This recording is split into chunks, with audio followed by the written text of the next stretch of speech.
This is MJ with Cohen Ultra and Henshin Inspection. I want to talk about Ultraman Rising real quick on this Ultraman Day, July 10th, 2024. And I mentioned earlier when I was talking about it that Ultraman Rising, my kids and I were stuck for 2 hours watching the movie. And I mean stuck in the best possible way. We were glued to our seats. We didn't want to move. We just kept enjoying the story as it evolved and went on. And we got to see more and more of what was going on and really understanding what was happening. And it's weird because it's a movie all about family, even though it's got kaiju and it's got Ultraman in it. We've got an Ultra Dad and an Ultra Son. I guess, yeah, sorry about the spoilers, but there will be some spoilers here.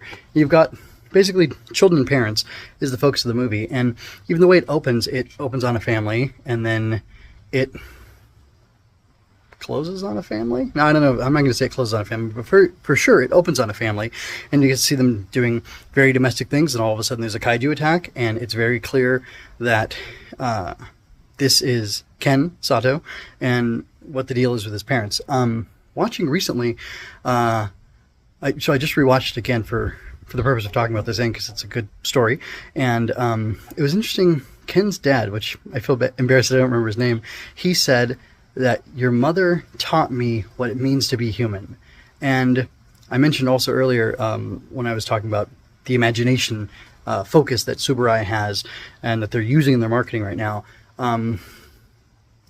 that the movie Ultraman Rising has a lot of world building things in it that make me think, first of all, I think there should be a trilogy at least, if not just 2 movies, but there needs to be a second one for sure. But I think a second where again, I'm going full spoilers. A second movie where he finds his mom, and then a third movie where like the truth about Ultraman and the truth about kaiju is discovered for this world, for this story, because it's a completely separate world and story, and it's its own thing. It's independent from all the other Ultraman stuff, even if there's references and we get to see Gamora and whatever other things from the Ultraman past. It's its own individual story. But what was my point? It's about family, world building. Sorry. There's just so much to the movie that I'm trying to talk about in a small amount of time, but even though I can't remember what I was going to say, my point stands that it's a really good movie, it's a really good story, because there's all these things in it that hook you, or hooked me and my kids, and made us want to explore more. We want to see what Kaiju Island looks like. We want to see what's going on there. Like if his mom is stuck on Kaiju Island, I wouldn't be surprised. If she needs to be rescued from there somehow, that would be really interesting. Gosh, what was I going to talk about? Like the true nature of Ultraman and the kaiju and everything. I don't remember. But anyway, the movie was really good. It's about parents and their children. It's about legacy. It's about... I don't know if it's about making a difference in the world necessarily, or if it's about the choices that people choose to make and the things that people do making them who they are. How do I put it?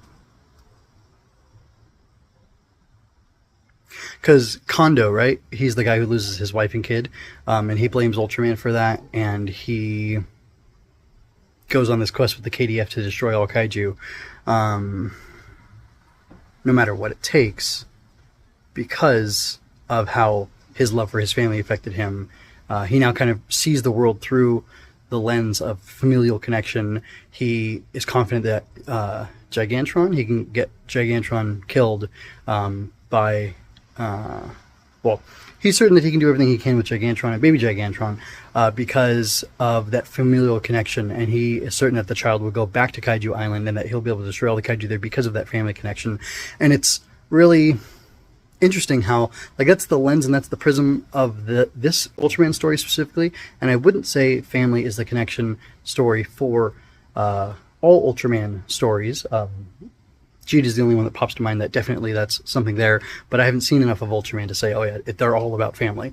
But the thing about Ultraman is, from the meta perspective, it is enjoyed by families. My family, we sing the 1966 Here He Comes from the Sky, that Ultraman song that was referenced in this movie by Mia and her daughter, and I think it's her mother, so the grandmother, singing that song together in the car at some point. Like our kids, we play Ultraman with our kids, and they come at us and throw their energy weapons and tackle, push into us. Mostly me, they leave their mom alone, but they mostly attack me as a kaiju. And the brothers get to be an Ultraman and an evil Ultraman, or 2 good Ultraman, and they're fighting me, the monster, or whatever. And like, it's just interesting how family oriented the movie was, and how it pulled in like this meta stuff. Like there's, like Gamora toys, and it looks like there's even like a Gatai, like a Super Sentai combination robot behind Kenta in the or Ken, is Kenta or Kenji? Anyway, whatever, Ken, behind him in his little lair underground. And obviously, like, having that familiar connection with the baby, that brings him out, that raises him up, it elevates him, it makes him go beyond who he is as a person, it makes him into a better person. And I'm of the opinion that one of the gifts of life, one of the gifts of above, is that when we have children, which is a natural consequence of things that we want to do anyway, when we have children, it forces us to be better people. It forces us to become a little more serious, a little more devoted, a little more invested in the future and in making sure the future is good. And I think that's kind of what children are for and what they do.